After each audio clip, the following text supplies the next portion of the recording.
Нет, я так не могу. Как это можно молчать? Начинаем. Давайте начинаем. Саламатсыздер, достар, қалайсыздар? Мы в прямом эфире начинаем обсуждать важную тему. Это смена власти и транзит в Центральной Азии. Сегодня мы поговорим об Узбекистане и как это отразится на Казахстане. В связи с тем, что идут информация о том, что умер Ислам Абдуганиевич, президент Узбекистана, мы хотим обсудить тему о том, как изменится Узбекистан, насколько это повлияет на события в Казахстане. Итак, я представлю наших участников. Первый, кого я вижу, это сейчас Ермек Нарымбаев, правозащитник, который сейчас живет в Украине. Следующий, второй человек, который я хочу представить, это Канат Ибрагимов. Канат сейчас живет в Сан-Франциско, в Америке, и вся эта ситуация о том, что наши активные правозащитники, гражданские активисты, свободные художники, общественные деятели вынуждены уехать из страны, и мы теряем мозги, мы теряем тот потенциал, который должен изменять страну здесь, внутри страны, и активно участвовать во всех процессах, которые изменяют Казахстан к лучшему. Следующий участник, который я хочу представить, это Айнур Курманов. Айнур Курманов, два слова. Айнур, вы здесь? Да, я здесь. Где вы сейчас? Как у вас дела вообще? В двух словах буквально. Нахожусь на территории Европейского Союза и получил политическое убежище. Также пытаюсь активно участвовать в информационной, логической, политической борьбе против. Айнур, громче. Хорошо. Итак, мы поговорим о том, что произойдет, кто из правящей элиты придет к власти, в принципе, насколько это важно. Придет ли это к власти, например, премьер-министр, или это придет глава СНБ, или кто-то из вице-министров. Насколько может измениться конфигурацию Узбекистана, насколько это может повлиять на отношение к общественным деятелям и к демократии в стране. Пожалуйста, кто хочет высказаться? Давайте я пару слов Давайте скажу. так. Ермек, вам слово. Давайте. Значит, то, что есть противоречивая информация, умер, не умер Ислам Каримов, но во всяком случае он находится в тяжелом медицинском положении, почти при смерти, и такая ситуация налагает, конечно же, особое обстоятельство на Узбекистан, и, соответственно, есть аналогии с Казахстаном. Что делать казахам, Казахстану в ситуации, если завтра, не дай бог, случится что-то со здоровьем Нурсултана Абишевича, которому я желаю еще 100 лет жизни, но на пенсии. Вот эта зависимость всей страны, 17 миллионов человек или там 20 с лишним миллионов в Узбекистане от жизни, от медицинских показаний одного человека, чиновника, это, конечно же, абсурд, ненормально. Алло. Ермек, что-то случилось с трансляцией. Ермек, вы здесь? Хорошо, давайте так. Пожалуйста, Айнур, пока Ермек сейчас подключится, и вам слово. Что вы можете сказать по этому вопросу? Насколько это сильно может повлиять на будущее Узбекистана? Я не думаю, что в ближайшее время можно ожидать каких-то серьезных изменений в Узбекистане и в нашем Казахстане в связи с предполагаемой смертью или там длительной госпитализацией Ислама Каримова. Дело в том, что, по крайней мере, на данный период времени, я думаю, существующая правящая верхушка в Узбекистане сможет сохранить власть. Неважно, кто будет преемником. Как вы уже сами говорили, там есть несколько полуофициальных кандидатов, которые, в принципе, сейчас способны, так сказать, перехватить и захватить кресло главы государства. И естественно, что не заинтересованы также в политической дестабилизации в Узбекистане многие игроки. Это не только Казахстан, казахстанское руководство, но и в первую очередь руководство России, и Соединенных Штатов, и Китая. То есть Узбекистан является ключевой страной в Центральноазиатском регионе, и нынешние режимы, как и режим Ислама Каримова, так и режим Нурсултана Назарбаева, они являются гарантами по как бы добыче и транспортировке полезных ископаемых, по сохранению социальной и политической стабильности в этом регионе и так далее. То есть для вот этих империалистических игроков и транснациональных корпораций, которые имеют огромные миллиардные прибыли за счет эксплуатации недр наших центральноазиатских республик, для них дестабилизация в такой стране, как Узбекистан, и тем более Казахстан, не нужна. И поэтому они приложат все усилия и возможности, чтобы транзит власти произошел спокойно, чтобы нынешний режим в той политической форме, которая у нас сейчас существует, сохранился. Вот. И неважно, кто сейчас на данный момент возглавит как бы трон. Другое дело, что в любом случае время и эпоха этих старцев, горбачевских ставленников, которые были бывшими первыми секретарями центральных комитетов коммунистических партий этих республик, уже проходит. И это понимают уже и в самих так называемых элитах. И здесь на среднесрочной перспективе, безусловно, возможно серьезные социально-политические потрясения. Кроме этого, политологи, которые делают оценку нынешних событий в Узбекистане и как они отразятся на соседей, в том числе на Казахстан, практически не упоминают другой важный фактор, который пока, конечно, является роялем в кустах, и который себя мало как проявил, это народная масса. В частности, в Казахстане прецедент уже был в 2011 году во время забастовки нефтяников и в апреле и в мае месяце этого года. Я думаю, что народные массы также себя проявили в свое время и во время андижанских событий в 2005 году. И это очень важный фактор, который в ближайшее время выйдет обязательно на политическую авансцену, как Узбекистана, так и Казахстана. Потому что в период правления Каримова, так и Назарбаева, режимы которых родственны, накопились огромные противоречия, социально-экономические и политические, которые, безусловно, будут искать выход.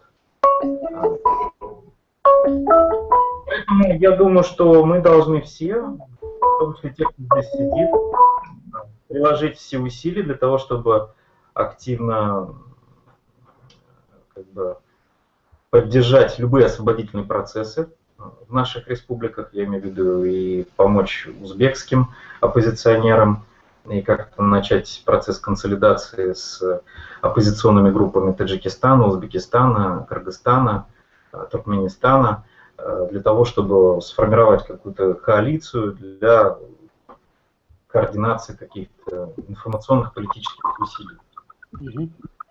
Так, можно я сейчас хочу Каната Ибрагимова спросить? Канат, вот как вы думаете, вот это вот завинчивание гаек, ухудшение политической обстановки внутри страны, гонение на гражданское общество, зачем нужно было доводить до такого плачевного состояния общества, чтобы вот сейчас уже создать такую ветхую конструкцию, когда все будет держаться на одной персоне, чтобы невозможно было опереться на народ, а именно решать такие важные вопросы без участия народа, а только какой-то узкой клановой группой. Ведь неужели власти не понимают сами, что они ограничивают развитие страны, они выключают общество, народ от участия в этом процессе, и что они ухудшают положение самой страны, они не выполняют свои собственные миссии? Что вы думаете по этому поводу? Канат. Я внимательно послушал вопросы. В принципе, там все ответы уже есть.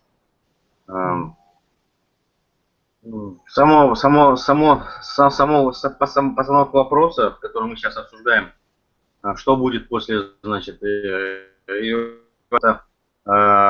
цивилизованных странах, в нормальных странах народной демократии, странах развитого гражданского общества, само обсуждение, вот как сказать, в политическом плане смерти физической, там, ну не знаю, или смены власти вот, при президенте, это всего лишь внутренний вопрос, вот, и он как бы не затрагивает ни внутреннюю, ни внешнюю политику, только некоторые экономические вопросы.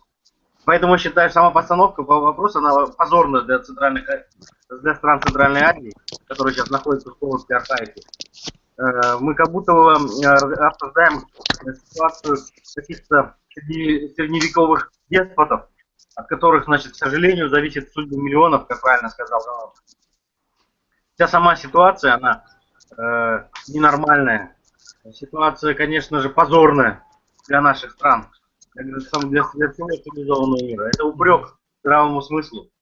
Вот. Но, кстати, мне приходится констатировать, только повторить за экспертами, что, к сожалению, от смены, от смерти, значит, физической наших лидеров, там, не знаю, Ельбаши или там Юртбаши Каримова, никто не зависит, потому что гражданское общество, политическое поле зачищены, как говорят эксперты, стерилизованы до нельзя. Выросло новое поколение, которое не знает, понятия не имеет о свободном мире, о демократических свободах, о гражданском обществе. Поэтому,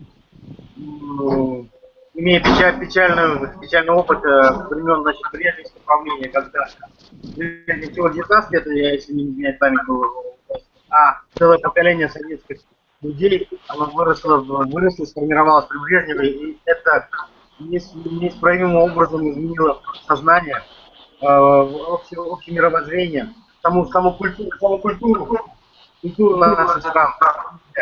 Вот эти вот, как правильно заметил Айнур, вот эти метастазы генсеков вот этих вот колониальных республик, они до сих пор продолжаются. И, безусловно, здесь вовсе они не только держатся, эти деспотические режимы, не только на распродаже недр, там, богатств ископаемых углеводов, там, углеводородов. Узбекский режим этого Карим Ака, он успешно паразитировал на так называемой исламской угрозе. То есть это одна из любимых карт деспотических режимов, разыгрывать так называемую карту терроризма, исламского терроризма. Вот поэтому и режимом Сухарты, это индонезийского, тоже 25 лет продержался, и режиму Ислам Каримова, и вот режиму Назарбаева, конечно же, удается паразитировать на теме, кроме экономической, на теме как бы стабильности и защиты борьбы против исламского терроризма. И я хочу закончить, что да, ситуация позорная, перемен нам ждать не придется, потому что как бы не были значимые и сильные вот эти вот деспоты, к сожалению, к счастью, все решает все-таки народ, гражданское общество, а оно сейчас максимально стерилизовано. Хорошо. Ермек, вопрос вам. Вот как вы думаете, мы всегда говорим, что политика, она всегда взаимосвязана с экономикой, что развитие одного без другого невозможно. Но, тем не менее, вот узбекский опыт показывает, что какой-то экономический подъем в Узбекистане все-таки происходит. И идет относительная модернизация, есть развитие собственного производства. Вот как на этом этапе сейчас, будет ли трансформация и меняться политическая система Узбекистана? Возможно ли, что смена власти приведет к развитию и политическое отношение, политической системы? Кто может и насколько Узбекистан готов к этому процессу? Что вы думаете по этому поводу? Ну, я думаю, ситуация будет близка к туркменскому варианту. То есть, допустим, по некоторым сведениям, власть в Туркмении от Туркменбаши перешла не совсем тому человеку, которому хотел передать он. власть была захвачена тоже провластной группировкой, и здесь будет, видимо, то же самое. И после того, как произойдет захват власти некой группировкой с использованием, конечно же, министров по нашему КНБ, спецслужбы, МВД, премьер-министра, вот эта тройка, она, конечно же, будет главенствующей при выборе того или иного человека на пост президента Туркмении в том варианте, Узбекистана сегодня, и завтра в Казахстане после смерти Назарбаева. И вот, мне кажется, если смотреть, переводить планку на Казахстан, то экономическая ситуация сейчас ухудшается, и к концу года она будет более неадекватной для Назарбаева, для госбюджета. И, конечно же, социальный взрыв более предсказуем, более прогнозируем. И в этом ключе преемнику Назарбаева будет очень тяжело. Назарбаеву будет самому тяжело, его окружению, сбивать все социальные бунты вот этими репрессиями. Сейчас в Узбекистане будет происходить то же самое. Да, в принципе, экономическая политика Ислама Каримова была более прагматичная. Нет таких ужасающих размеров внешнего долга. Есть рост промышленного производства. Государственные инвестиции постоянно идут на обновление новых заводов и старых советских заводов в Узбекистане. Новейший газохимический комбинат, значит, расширенное авиационное производство. Вы помните, да, Москва в свое время здесь разместила производство Ил-76, десантных самолетов и так далее. В принципе, сельхозтехника, ее производство, хлебоуборочные комбайны, все производится здесь, все автономно, создается линия на авторки успешно, чего Казахстан всего этого сделать хотел, но не мог, в силу обстоятельств, в силу, видимо, неграмотности Назарбаева. Я думаю, в этом отношении у нее ситуация более стабильная экономическая, и поэтому ситуация может просто повториться, как в Туркмении. То есть сейчас идет линия на стагнацию, на консервацию вот этой системы. Вот правильно я, развивая вашу мысль, выскажу, что все-таки Назарбаев, он пустил как бы на самотек те процессы, которые пошли вот в сельском хозяйстве, процессы распределения земли, или как земля перепродавалась и концентрировалась в руках действительно латифундистов, а сами сельчане остались совсем без земли, и никаких активных действий и апелляций к людям, сельским жителям сейчас крайне сложна, потому что у них нет ресурсов для того, на чем развиваться. И поэтому идет отток в города. Как вы думаете, вот получается, Узбекистан в этом вопросе сделал более правильный выбор и более правильное решение? Ну, во-первых, мы до конца полную картину по экономике Узбекистана не обладаем, начиная с того, что элементарно порваны все какие-либо информационно-культурные связи с этой страной. В Казахстане полностью доминирует Россия в информационном поле. Мы не видим ни одного ни узбекского, ни киргизского, ни туркменского, ни таджикского телеканала, радиоканала, никакой газеты и так далее. У нас нет обменов ни студентами, ни профессорами, преподавателями, ни элементарно новостными какими-то блоками и так далее. Ощущение такое, что Россия находится рядом, а Узбекистан находится в Латинской Америке. Вот примерно такая сегодня картина. Информационно мы, даже те же самые политологи, исключены полностью из процесса по всем событиям в Узбекистане. Мне кажется, вот это сейчас проблема, мы сейчас можем только догадываться. Как вы думаете, Айнур, если бы работали телеканалы соседних стран, центральноазиатских, это, если бы мы смотрели грузинское, украинское телевидение, это было бы большой плюс в успешности страны, брала бы лучшие рецепты. Вот что вы думаете по этому поводу? Как информационное пространство обстоит дело? Вот нужно, наоборот, открывать страну и не зацикливаться на какой-то псевдо-КПСС с одномыслием и так далее, а наоборот, создавать разномыслие в стране. Насколько это важно влияет на развитие политических сфер и экономики в целом? Но политическая диктатура, которая сформировалась в Казахстане, она не предусматривает наличие свободы средств массовой информации. Понятно, что доминирование определенных СМИ в Казахстане, оно было как бы предопределено. Но я хотел бы сказать не об этом сейчас, а прежний вопрос, связанный с тем, что в действительности определенные экономические отличия существуют между Узбекистаном и Казахстаном. И нынешняя ситуация, здесь я хочу согласиться с Ермеком, в Казахстане зреет социальный взрыв, зреет социальная революция по типу тунисского варианта.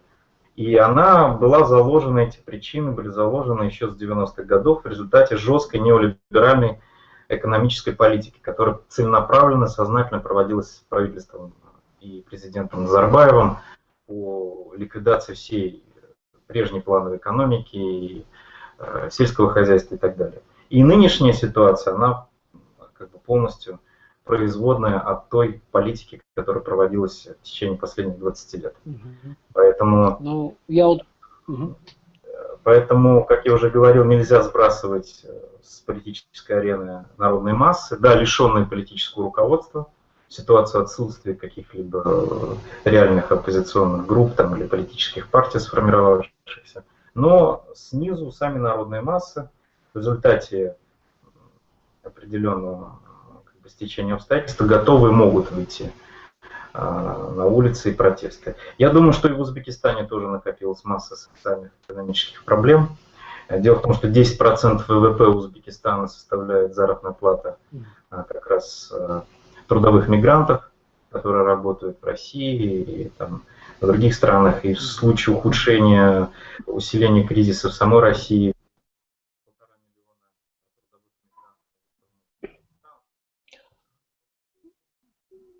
Так, Айнур, что-то, да, ушел звук. Я пока, давайте продолжу. Как вы думаете, Канат, в отношении семьи и патронатно-клановая система, ведь в Узбекистане и в Казахстане очень близкие и похожие вот выстроенные модели продвижения по вот этой иерархии власти. Насколько семья, вот если сравнивать в Казахстане и семья в Узбекистане, правящие, могут влиять и играть в посткаримовский, постназарбаевский период в борьбе за власть? Как вы думаете? Мы можем только, как говорится, обсуждать эту тему, причем никакой информации, значит, нету. Все это довольно покрыто все завесой тайны. В Казахстане ты знаешь, что приняты законы о защите, значит, самого президента, его личной жизни, его семьи. Вот. Поэтому, безусловно, информация крайне скудна. Но я могу сказать, что в узбекском варианте, скорее всего, все-таки самой семье Каримова, его семья, как бы сама она, ее влияние уменьшится, потому что мы видели скандалы с этой так называемой Гугушей, со старшей дочерью, которая просто дискредитировала самого Каримова, который сейчас находится практически под домашним арестом.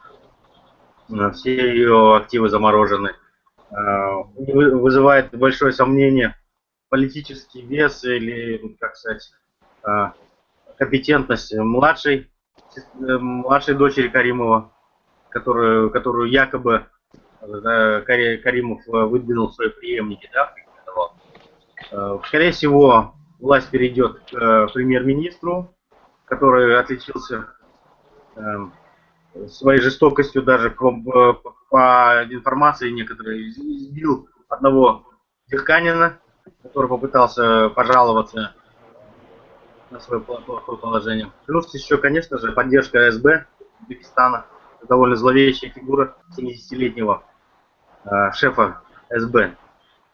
Вот, абсолютно, значит, скорее всего, даже в ситуации в Узбекистане на какое-то время ухудшится даже с приходом следующих после Каримовского клана. Но, безусловно, вся власть останется в руках вот этих вот силовиков и так называемых кланов узбекских.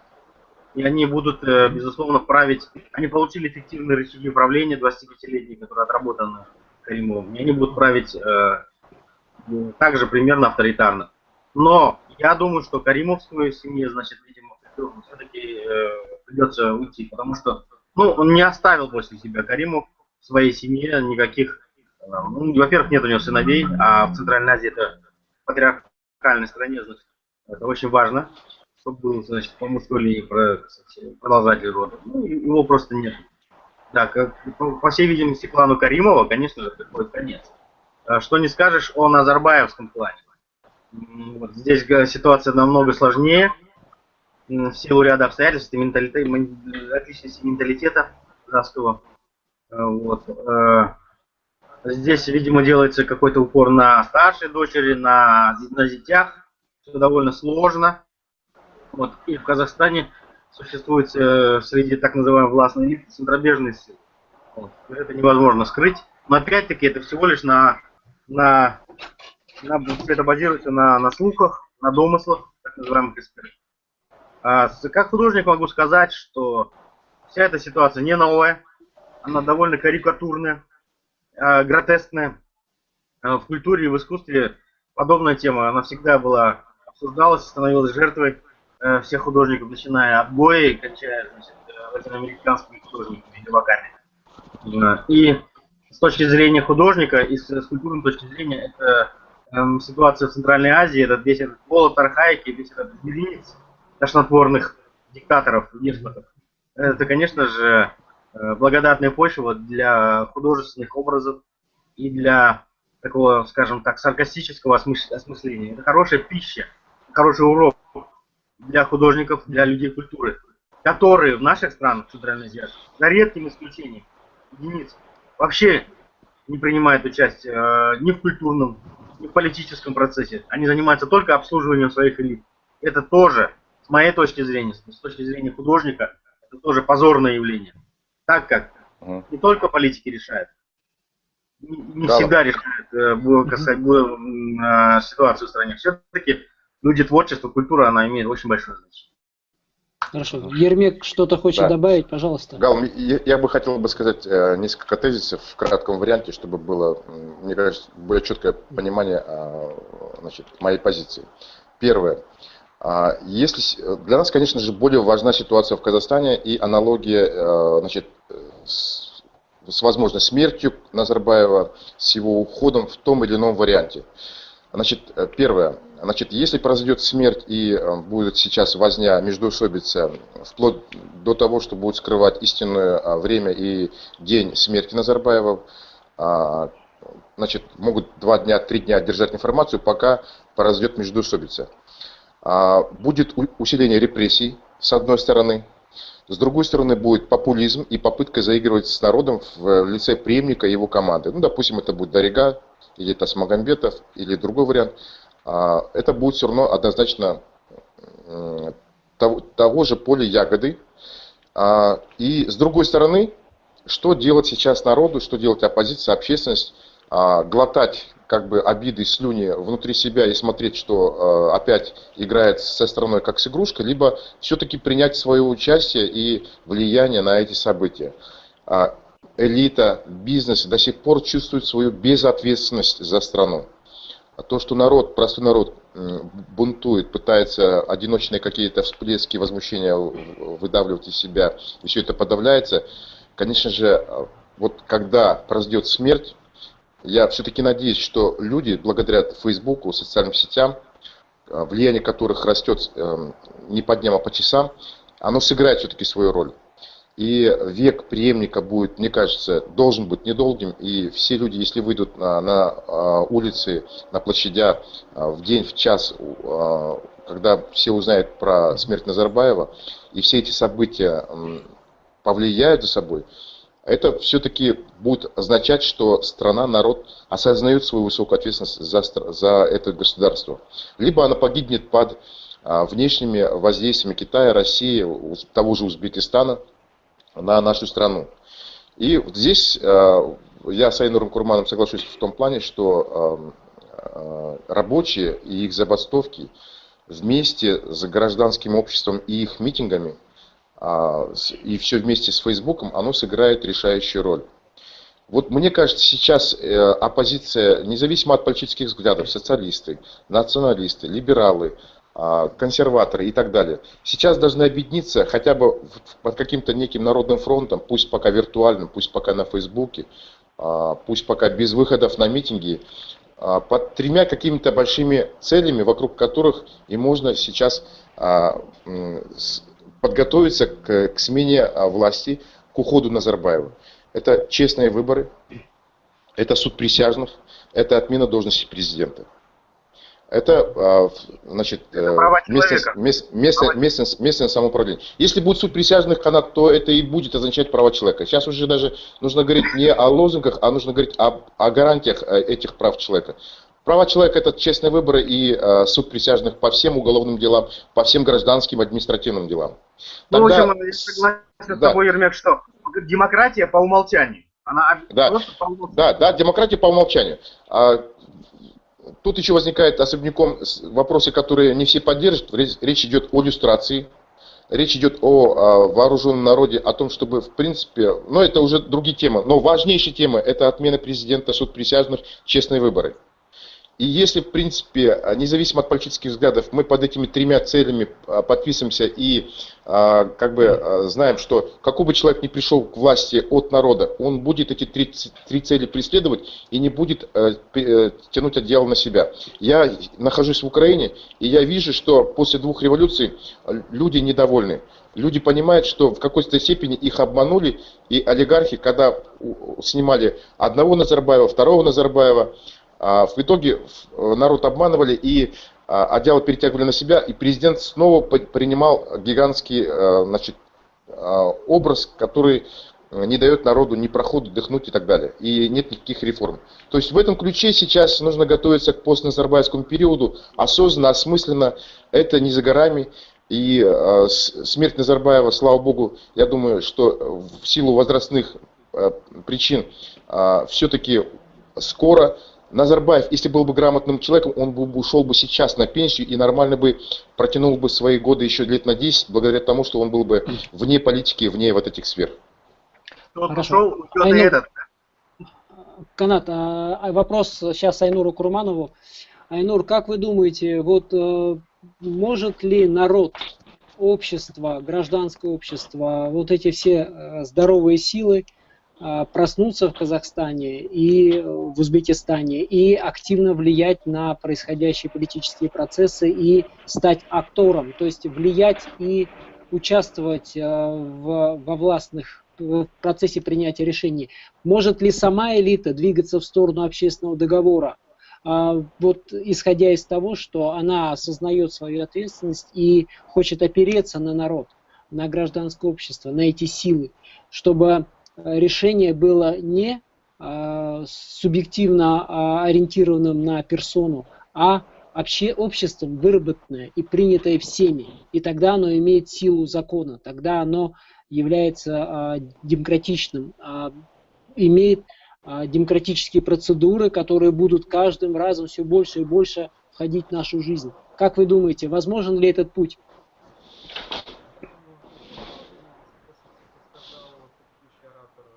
Рамбаев, многие оценки наши совпадают.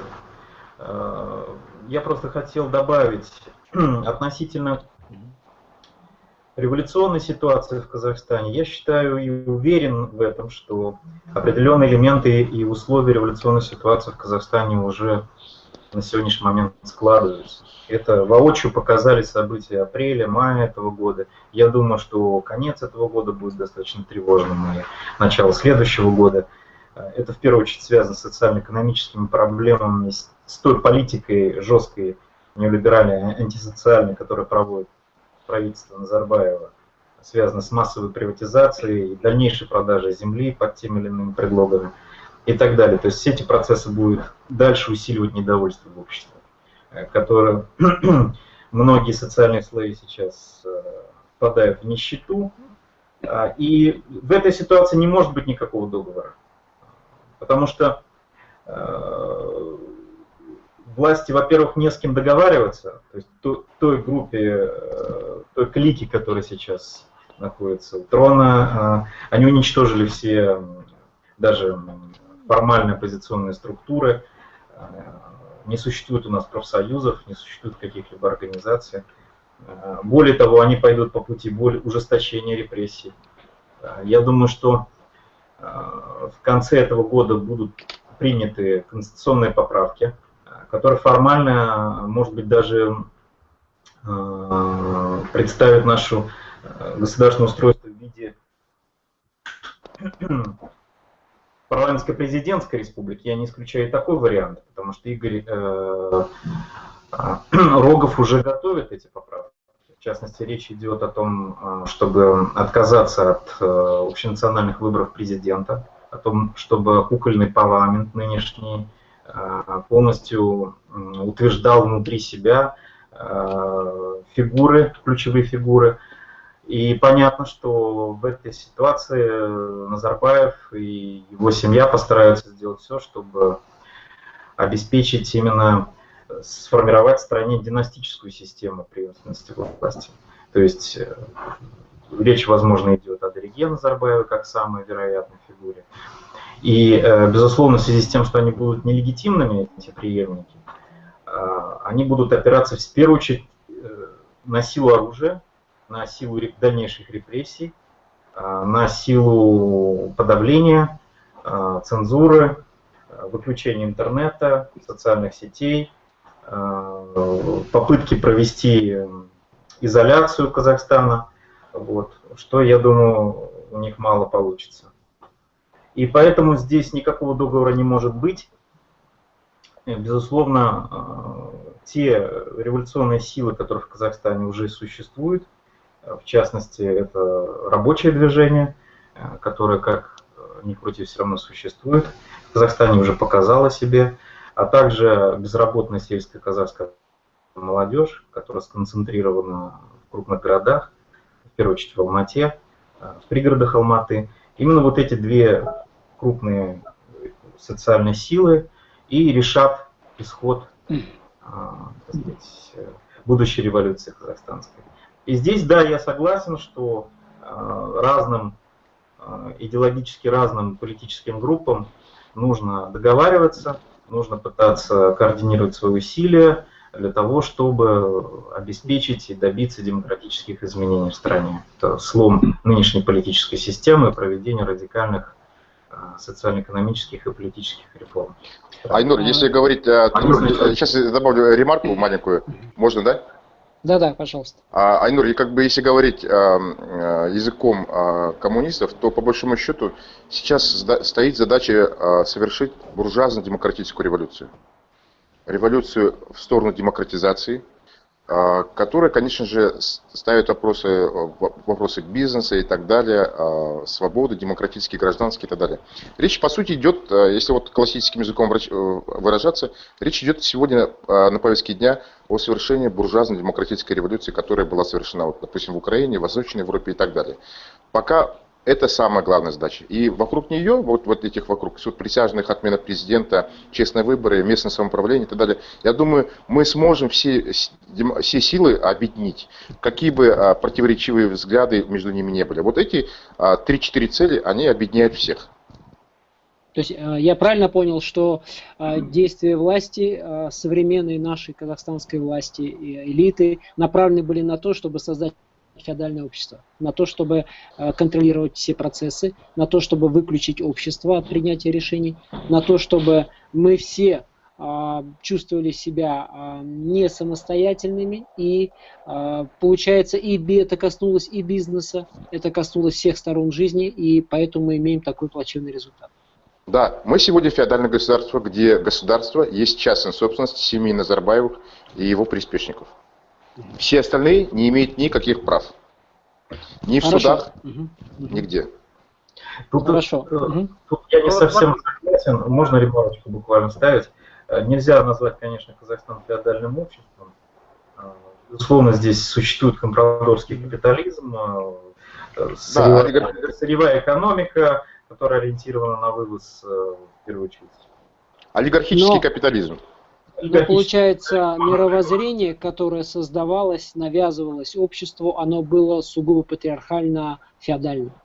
Потому что общество выключалось из всех процессов, оно именно молчаливое большинство. Это возрождаются многие уклады, это, кстати, в наших соседних республиках больше даже очевидно, как бы воочию видно.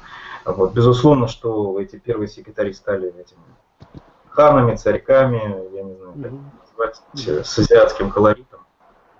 Хорошо. Я хотел бы сказать одну маленькую вещь, Галам. Дело в том, что все-таки среди всех среднеазиатских республик казахстанское общество все-таки гораздо более продвинутое в силу всех вот этих событий, 25 лет, более грамотное, бизнес современный. Я думаю, что сама элита, средний класс, если не хочет, у них стоит сейчас выбор такой, либо сейчас эмигрировать в Европу, в Америку, либо все-таки помочь буржуазно-демократической революции, чтобы в стране сменилась тирания на парламентскую республику.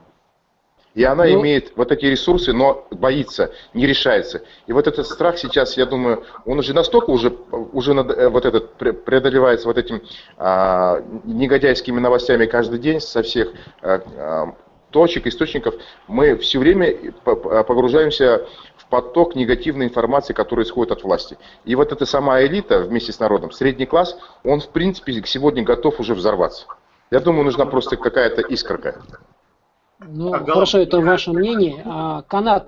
Во-первых, отклонили от обсуждения вообще ситуации со смертью. Одну секунду. В любом случае, мне кажется, тема такая. Возможно, смерть Назарбаева на фоне событий в Узбекистане. Вот сегодняшняя тема. Да. Я, во-первых, хочу сразу 3 ремарки сделать. Первое, значит, узбекское политическое поле. Узбекские политики в оппозиции, они намного более продвинутые, чем многие казахские. Вот, я по силу обстоятельств общался с некоторыми представителями узбекской оппозиции в эмиграции. Это очень хорошо политически подкованные, мотивированные люди. Причем они гораздо более сплоченные, чем мы, атомизированная, как говорится, оппозиция, не знаю, или как активисты. Вот. Вторая ремарка, значит, я прошу поставить на повестку дня, на повестку сейчас сегодняшнего дебатов, это целостность государственную Узбекистана. Согласен. Угрозы, да? То есть это украинский сценарий у нас у всех перед глазами. Сепаратистские центробежные силы в Казахстане и в Узбекистане, они, безусловно, существуют. Казахстан, конечно, в большей степени подвержен вот этому сепаратизму. И это наглядно, это видно невооруженным взглядом. И третья ремарка моя, значит, прошу, пожалуйста, вот я, например, не хочу, чтобы мы скатывались в коммунистический дискурс. Потому что мне вот, например, глубоко я хочу дистанцироваться от классового подхода к обществу и от этих метастаз, вот этого, как сказать, вот этих российских. Потому что Казахстан это не Россия. И вот эта дискуссия о том, что какие-то там это самое, воспоминания о Советском Союзе как о чем-то плановой экономике, для меня это тоже непонятно. Вот 3 позиции. Первая, значит, это целостность государственной угрозы, внешние угрозы нашим государствам, Узбекистану и Казахстану. И вторая, значит, это вот я уже сейчас сказал, что узбекская оппозиция, она намного более сплоченная, чем казахская. Возможно. Можно я сейчас как раз отвечу Канату? Хорошо. Канат, на самом деле вопросы безопасности сепаратизма очень важны. Назарбаев безответственно относится действительно к безопасности. До сих пор на Северном Казахстане нет ни одной эшелонированной обороны от возможной агрессии России, которая стала ребром после Крыма и Донбасса. И Назарбаев до своего ухода должен решить этот вопрос. Смотри, Россия, Узбекистан, должен решить вопрос. Китай, ползучая самый, как предание Китая. 3 страны, в принципе, являются нашими, как сказать, ну не просто вероятными противниками. Претензии имеют, действительно, при всем уважении. Да, нет, это нормально, это прагматика. Россия, Китай, Узбекистан. Но на первом плане сегодня Россия. И если придет к власти народная власть, в любом случае ей нужно будет решать вопросы с обороной от России. Только хорошая армия сегодня является средством доброжелательных, добрых отношений с Россией. Только так. невозможно Так, у меня противостоять вопрос. военной машине российской. Невозможно физически. Это только политически. Канат. Хорошо, давайте мы немножко продолжим следующее направление. Как вы думаете, в казахстанской власти кто может быть преемником и кто может действительно олицетворять собой какие-то демократические силы? Кто может двигать политическую волю в сторону демократического общества? Есть ли такие люди у нас? И можете ли вы как-то сказать, что какой-то контур будущего в этом направлении в Казахстане есть? Я думаю, что нету. Преемника это унизительно вообще, понимаете? Это для демократического общества и современного общества. Это само понятие средневекового преемник, это унизительно. Все. А можно я отвечу? Значит, конечно же, Канат прав в каком плане? Что с точки зрения нормальной логики, с демократии от народа преемник не нужен. Но преемник реален, потому что сегодня властью Назарбаева он решает, кто будет преемником. Другое дело, что сможем ли мы его побыстрее скинуть или это задержится. А теперь по персоналям. Дарига, Тасмагамбетов, либо кто-то из его семьи. Сегодня у нас есть 2 замминистра КНБ, оба племянника, которые прошли школу заместителя КНБ. И, скажем так, по родственным, по кровным своим интересам они близки к Назарбаеву и защите интересов семьи. Я думаю, вот так вот. Никто из них в сторону демократии серьезно не настроен. Будет элементарная узурпация, дальнейшее углубление ситуации против народа. Другое дело, что будут какие-то косметические, популистские меры в создании фейковых парламентских республик. Все фейково, пафосно, для вида, но не по сути. Так, пожалуйста, Айнур, что хотите добавить? Просто хотел сказать, что нам еще предстоит вновь формировать новые политические организации, партии, движения, профсоюзы в стране. И сейчас это просто дискуссия совершенно разных людей с разными политическими взглядами. И поэтому, Канат, надо с уважением относиться к разным политическим позициям. Вот. Я же не навязываю свой взгляд. Классный подход вам. Прости. Поэтому посмотрим дальше. Я, в принципе, согласен со многим с тем, что сказал Ермек. Действительно, пока Назарбаев у власти, он будет готовить транзит преемственности власти именно в рамках династической системы. Я об этом уже говорил. То есть они постараются сохранить власть в руках семьи и приближенной к элите. Вот. Не исключены также дополнительные чистки и репрессии, которые будут сейчас усиливаться. Также, кстати, в отношении определенных там элитных групп, которые могут потенциально быть против этих преемников. Все, что они будут строить, это будет так. Это не отменяет необходимости продолжения непримиримой политической борьбы. Хорошо. Угу. У меня такой вопрос. Вопрос сейчас к Канату. Как, Канат, вы видите переход, транзит к демократии в стране? Как нужно это осуществить в Казахстане? Вот какой лучший вариант возможен? Здесь я полностью со своими собеседниками согласен, что решающую роль должен сыграть здесь народ, должно сыграть гражданское общество. Любая апелляция к мнению, к воле правящих кланов, таких тошнотворных деспотий, оно непродуктивно, оно бесперспективно. Здесь я согласен еще с Ермеком, что даже если наши деспотии выберут каких-то там себе преемников, там как-то соорганизуются, все это, конечно же, это будет не так долговечно уже, как времена правления Назарбаева, Каримова. Поэтому, еще раз повторю,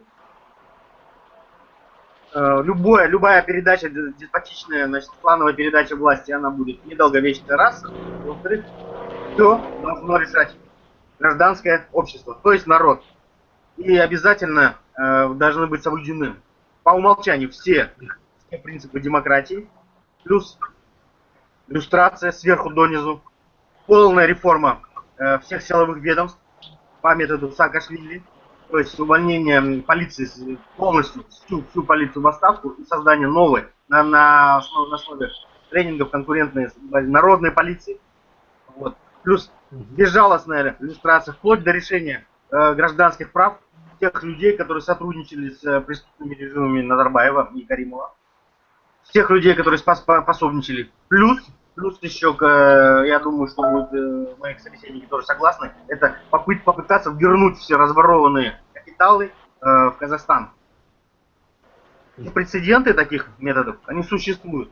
Очень много сейчас международных агентств детективных, которые за определенный, значит, как говорится, процент найденных капиталов криминальных, диктаторских, кровавых, они вернут все деньги от начала до конца. Сейчас 21 век. И просто спрятать бабло, если не смыться куда-нибудь, не получится. Да, опыт Нигерии есть, показывает. Да. Ермек, этот же вопрос вам. Да. Как сделать, чтобы максимально эффективно, лучше в плане демократии развиваться Казахстану в транзитный период, постназарбаевский период? Если смотреть с точки зрения самоорганизации гражданского общества, то на первый план идут рабочие забастовки, гражданские митинги и самоорганизация в социальных сетях.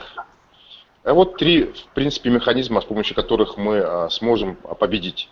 И цели, я уже говорил, отмена должности президента, честные выборы на всех эшелонах, уровнях власти, суд присяжных по всем делам, что поставит точку по всем репрессиям.